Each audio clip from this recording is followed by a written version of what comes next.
Hello everyone and welcome to another video. Now inside this box is the cheapest gaming PC in stock at Cash Converters, lovingly known by some as Cashies. Well, it's not in stock anymore because I've purchased it, of course. Now if you're not familiar with Cash Converters or similar retailers, then it's important to point out that they don't build the PCs that I often buy there. They simply buy them from other people and sell them on.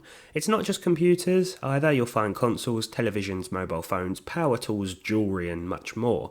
Before I get carried away, this video is not affiliated or sponsored by Cash Converters, though if anyone from there is watching, I'm open to a cheeky collaboration. I've got to be honest, I can't remember what specs were supposed to be inside this PC, or even what it looked like. This little flap in the box doesn't give much away either, so I guess we should open it up. I do remember paying just £40 for this mystery machine, so I'm assuming the worst. Not the most generous use of bubble wrap I've ever seen, but it seems to have done the job in protecting my tiny investment. I like that the power cable is still plugged into the power supply itself, saving me a precious 2.4 seconds of setup time. You just don't get this sort of attention to detail with new builds anymore. Upon initial inspection, it seems as though this is an old PC specialist pre-built. I've actually come across quite a few of these over the past few years. They do still exist, but I should say that whatever's in here isn't a testament or representative of their systems, as I can't be sure if anything has been swapped out, removed or damaged since this was built, presumably to order. Speaking of which, it is time to look inside.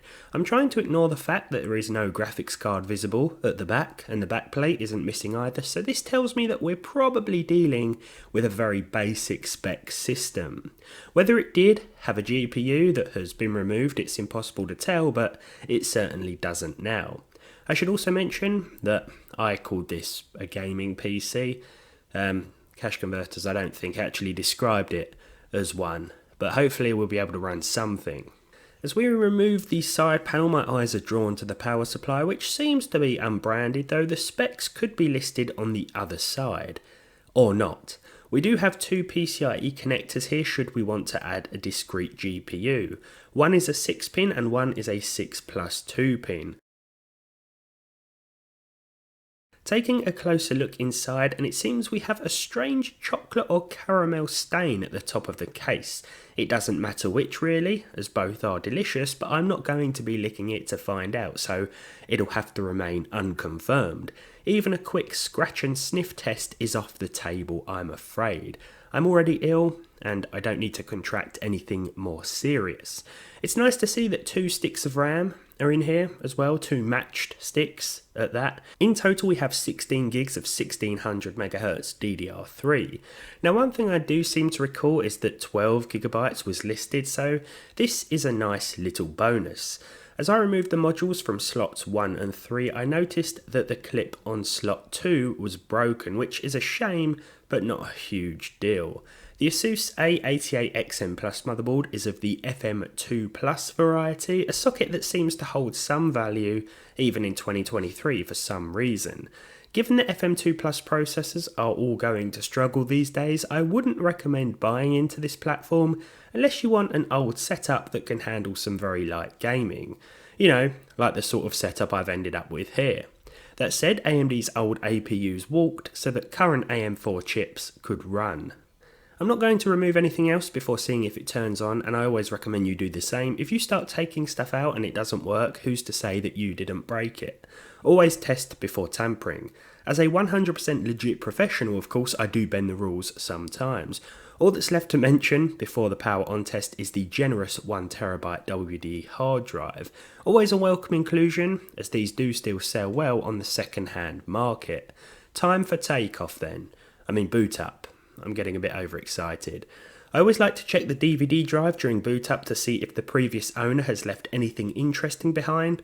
This is how I once found a copy of Microsoft Office 2003, a version of the software I still use to this day.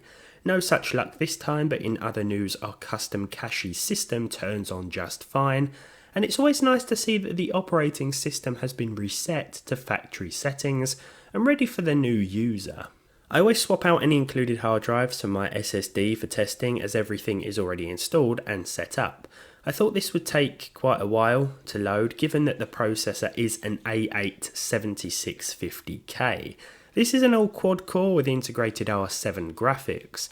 Launched in about 2015, this was fine for basic use, and it still is, and the integrated graphics meant that some games could be played without the need for a discrete GPU. The 16 gigs of DDR3 is probably going to help us out here quite a bit, though it'll prove to be a huge bottleneck in pairing with any modern graphics card. In 2023 it also relies on legacy drivers, and to be honest I think an Athlon 3000G will probably outperform it in both processing power and graphical capabilities. I mean, for 40 quid though, it's still a usable PC all in all, especially with an SSD in place of the HDD. But can it game as it is? As I said before, AMD's old APUs walked so that modern APUs could run, but let's see what it can really do.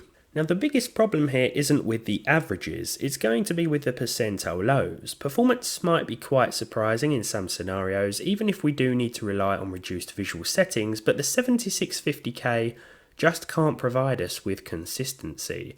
Not bad for a chip that'll cost you about a tenner these days in all fairness, and as you can see here, Java Minecraft still does okay if you don't mind the judders. CSGO will run at 720p with the lowest settings at over 60 FPS as well. It's a similar story regarding the stuttering though. Despite the integrated graphics, it's not uncommon to see very high CPU usage, so even if we added a discrete GPU here, performance problems would remain. I do think that for the money this isn't a terrible system at all for older titles. I mean, just a case and a power supply, even a cheap set will set you back close to 40 quid these days on their own, possibly more. GTA 5 is up next and back in the benchmarks after I accidentally uninstalled it from my Steam library. Not sure how I managed that, but it isn't the first time it's happened. Surprisingly, the A8 7650K managed at least 30 FPS here with 720p once again. If you do want to enjoy the game and story on a cheap piece of hardware like this with similar to PS3 and 360 levels of graphical fidelity and performance, then this won't disappoint, though there will be some issues here and there. Just like on those consoles, I suppose. When it came to OG Skyrim, I actually pushed it to 1080p, albeit with the low preset, and was surprised by the performance. This is definitely playable, but it's probably worth dropping the res or capping the game to, say, 40 frames per second to make it feel a little more consistent.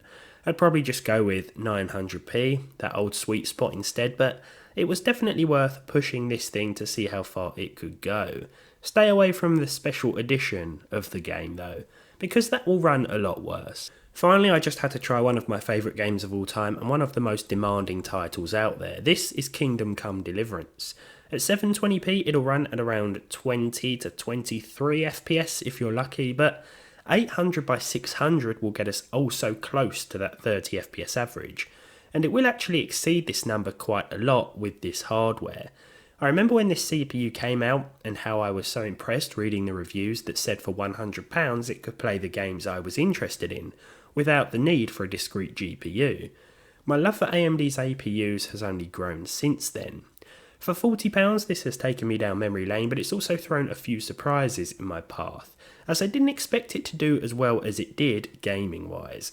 Old APUs have nothing on modern releases, that's for sure, but it's nice to see this thing trying its best. Not a bad purchase all in all, and I think for a basic machine it's still more than usable, especially after swapping out that hard drive for an SSD.